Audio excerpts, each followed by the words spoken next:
അങ്ങനെ ഞങ്ങൾ ഉറങ്ങാനുള്ള തയ്യാറെടുപ്പുകളാണ് അല്ലേ എടാ മോനെ അല്ലേ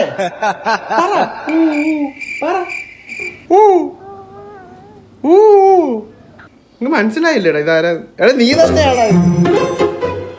താരിത് കുട്ടിച്ചാത്തനും ഇങ്ങോട്ട് നോക്കി കുട്ടിച്ചാത്തനാ കുട്ടിച്ചാത്തനാണ് പൊളിയല്ലേ ഇനി എന്ന് നിനക്ക് ഞാൻ പൊട്ട് കിട്ടുവരാ കേട്ടാ എടാ നമുക്കിത് ചേട്ടത്തിനെ കൊണ്ട് കാണിക്കാം How is this? പൊളിയല്ലേ എങ്ങനെയുണ്ട് പറ എങ്ങനെയുണ്ട് ആരാ പൊളി രണ്ടുപേരും പൊളിയാണ് അല്ലേ അമ്മച്ചി കുളി കഴിഞ്ഞോ അമ്മച്ചി കുളി കഴിഞ്ഞോ അമ്മേനെ കാണാൻ രണ്ട് വിസിറ്റേഴ്സ് വന്നു